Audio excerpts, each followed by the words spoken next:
Hello friends, welcome to Vijay's உலகம். நம்ம சேனலை இப்போ தான் ஃபஸ்ட் டைம் பார்க்குறீங்கன்னா சப்ஸ்கிரைப் பண்ணி வச்சுக்கோங்க. பக்கத்தில் இருக்க பெல் ஐக்கானையும் கிளிக் பண்ணி ஆல்ட்ரு ஆப்ஷனையும் கிளிக் பண்ணி வச்சுக்கோங்க. இன்றைக்கி சமையல் ரெசிப்பியில் பிசிபெலே பாத்துங்க. கல்யாண வீட்டுங்கள்லையும் கோயிலுங்களில் பிரசாதமாகவும் சாப்பிட்ருப்பீங்க. அந்த சூப்பரான டேஸ்டான பிசிபெலே பாத் தான் இன்றைக்கி செய்ய போகிறோம்.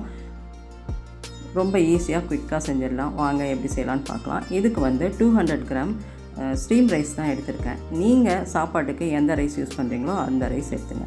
இது வந்து 1 டம்ளர் கணக்கு வருதுங்க. இதுக்கு 3 டம்ளர் தண்ணி. அதே மாதிரி பருப்பு 1/2 டம்ளர் வேக வச்சு தனியாக எடுத்து வச்சுக்கணும். சாதத்தை தனியாக எடுத்து வச்சுக்கணும். நல்லா குழவா வேக வச்சு தனியாக எடுத்து வச்சுக்கணுங்க. அதுக்கப்புறம் இதுக்கு தேவையான காய்கள் என்னன்னு பார்த்துட்டு வந்துடலாம்.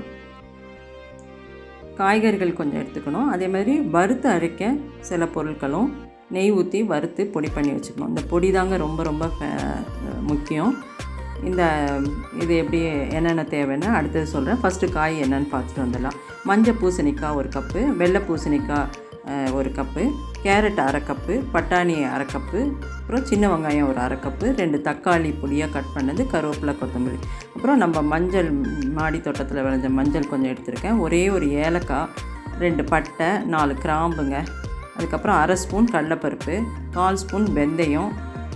இது வந்து எல்லாம் நெய் ஊற்றி ட்ரை ரோஸ்ட் பண்ணணும். அப்புறம் கொத்தமல்லி விதை 1 ஸ்பூனு, பேடி மிளகாய் 2, அப்புறம் சாம்பார் தூள் 1 ஸ்பூனு, 1 பீஸ் தேங்காய்ங்க. இவ்வளோதான் இதுக்கு தேவையான பொருட்கள். நான் முதல்ல சொன்னேன் இல்லைங்களா, பருப்பு வேக வச்சு 100 கிராம் பருப்பு வேக வச்சு இந்த மாதிரி குழவா வேக வச்சு எடுத்து வச்சுருக்கிறேன். இப்போ வந்து எப்படி ஸ்டெப்பு செய்யலான்னு பார்க்கலாம். ரொம்ப ரொம்ப ஈஸிங்க, குயிக்காக செஞ்சிடலாம். ஸ்டெப்புங்க மட்டும் கரெக்டாக பாருங்கள். ஃபஸ்ட்டு சட்டி வச்சு அதில் ஒரு 1/4 ஸ்பூன் நெய் விடணுங்க. நெய்யில் தான் இது வறுத்தா ரொம்ப ஃப்ளேவராக இருக்கும். நெய் சூடு ஏறினதுக்கப்புறம் அந்த மஞ்சள், பட்டை, லவங்கம், ஏலக்காய் எல்லாமே ஒன்றா சேர்த்துடலாங்க. பேடி மிளகாய் 2. நம்ம வந்து சாம்பார் பொடி போகிறதுனால மிளகாய் கம்மியாக போட்டிருக்கோம். நீங்கள் வந்து மிளகாய் கூட்டிக்கணுன்னா, காரம் கூட்டிக்கணுன்னா சாம்பார் தூளில் கொஞ்சம் கூட்டிக்கிங்க.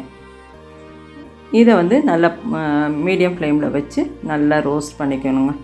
ரோஸ்ட் பண்ணி தனியாக எடுத்து வச்சுக்கணும். பொறுமையாக வறுக்கணும். இந்த கடலைப்பருப்பு கலர் மாறுறதான் கணக்கு. கடலைப்பருப்பும் தனியாகவும் கொஞ்சம் கலர் மாறணுங்க. அதுக்கப்புறம் இந்த தேங்காய் சொன்னேன் இல்லைங்களா, உங்கள்கிட்ட கொப்பரை தேங்காய் இருந்தால் பெஸ்ட்டு எடுத்துக்கலாம். என்கிட்ட கொப்பரை தேங்காய் இல்லை, அதனால் தேங்காய் பீஸ் போட்டு நல்லா வறுத்து எடுத்துக்கிட்டேன். இதுதான் ரொம்ப ஃப்ளேவரை கொடுக்கும். இந்த பொடியும் இந்த தேங்காயும் தான் இந்த சாம்பார் சாதத்துக்கு, பிசிபெலே பாத்துக்கு நல்லா. இப்போ குக்கர் வச்சுட்டு 1 ஸ்பூன் எண்ணெய் ஊற்றி அந்த சின்ன வெங்காயத்தை ஃபஸ்ட்டு சேர்த்துருங்க. முழுசாக தான் அப்படியே சேர்க்கணும் ஃப்ரெண்ட்ஸ். அப்போ தான் ரொம்ப சூப்பராக இருக்கும், டேஸ்ட்டாக இருக்கும். அதை நல்லா ஒரு வதக்கி விட்டுட்டு, இந்த சாம்பார் சாதம் இந்த பக்கம் கர்நாடகாவில் வந்து எல்லா கல்யாண இதுங்கள்லேயும் கண்டிப்பாக இந்த ஒரு சாம்பார் சாதம் இருக்குங்க. அந்தளவு ரொம்ப ஃபேமஸான சாம்பார் பிசிபெலே பாத்துங்க. அதே மாதிரி கோயிலுங்கள்லேயும் கொடுப்பாங்க. இப்போ வந்து அந்த கட் பண்ண தக்காளி, உப்பு சேர்த்துருங்க. அப்போ தான் சீக்கிரம் வதங்கும். இதை நல்லா வதக்கி விட்டுட்டு, அந்த உப்பு சேர்த்தோன்னே நல்லா தக்காளி குழவா வெந்துருங்க. அதுக்கப்புறம் காய்கள் எல்லா காயும் சேர்த்துற வேண்டியதாங்க. ஒயிட் பம்ப்கின், இந்த பூசணிக்காய் எல்லாம் வந்து கொஞ்சம் பெரிய க்யூப்ஸாக போட்டோன்னு வச்சிங்களேன். அப்போ தான் வெந்து நல்லா நம்ம இது எடுத்து சாப்பிட்றதுக்கு நல்லாயிருக்கும். ஏன்னா நம்ம குக்கரில் செய்கிறதுனால சீக்கிரம் குழஞ்சி போயிடும். அதுக்கப்புறம் கேரட்டு, பட்டாணி, நான் ஃப்ரோசன் பட்டாணி தான் எடுத்துருக்கிறேன். ஒரு 1/2 கப் எடுத்துருக்கிறேன். வேறு எந்த காயும் இதுக்கு அவ்வளோவா செட் ஆகாது ஃப்ரெண்ட்ஸ்.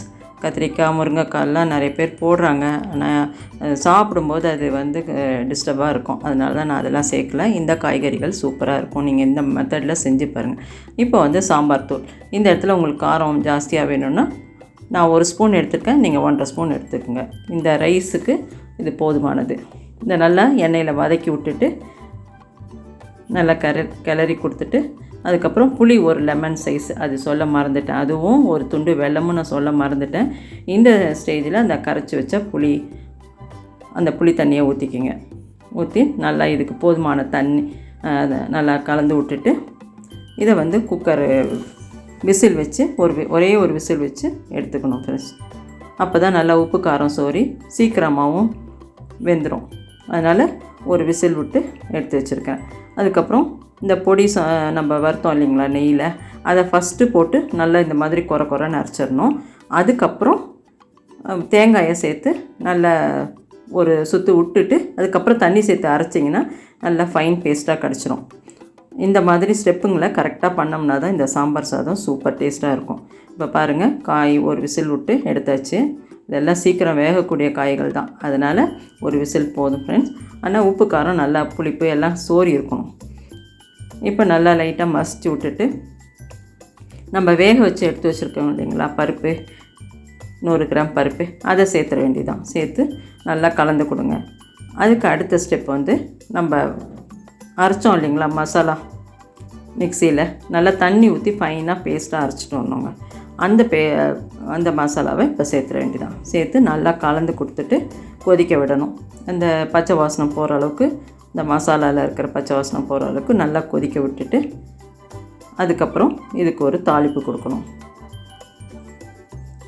இது வந்து இந்த சமயத்தில் நீங்கள் உப்பு செக் பண்ணிக்கோங்க. உப்பு பத்தலைன்னா போடணும். இப்போ வந்து வெல்லம், நான் சொன்னேன் இல்லைங்களா, வெல்லம் கர்நாடகா டிஷ்ஷுங்களில் வெல்லம் கண்டிப்பாக ஒரு பிஞ்சு போடுவாங்க. அப்போ தான் இதோட டேஸ்ட்டை தூக்கி கொடுக்கும்.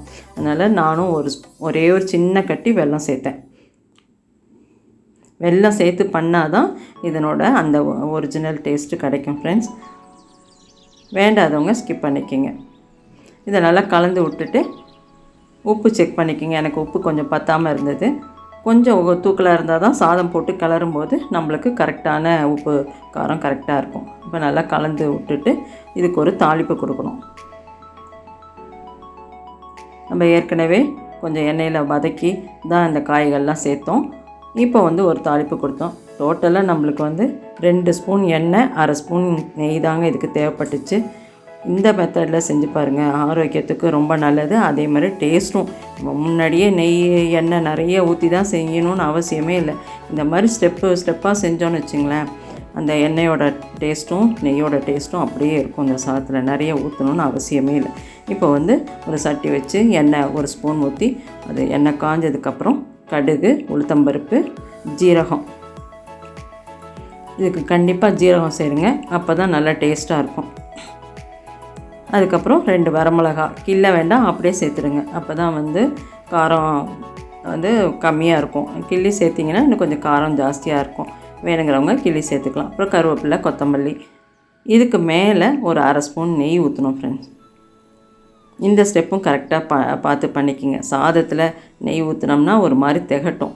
ஆனால் இதில் இந்த தாளிப்பில் கொஞ்சமாக நெய் ஊற்றினோன்னு வச்சிங்களேன், நெய்யில் செஞ்ச அந்த மனம் அப்படியே இருக்கும்.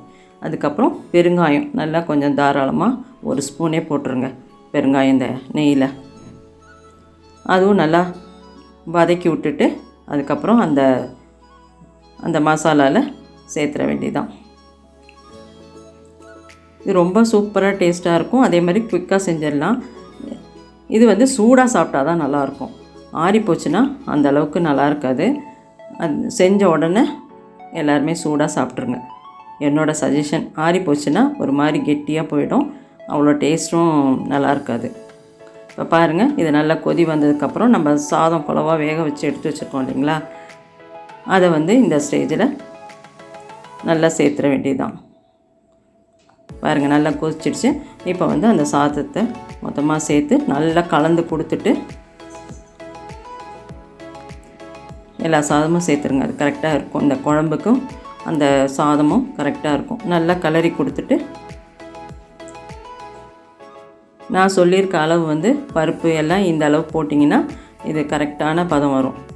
பருப்பு கூட போச்சுனாலும் ரொம்ப ஒரு மாதிரி குழன்னு இருக்கும்.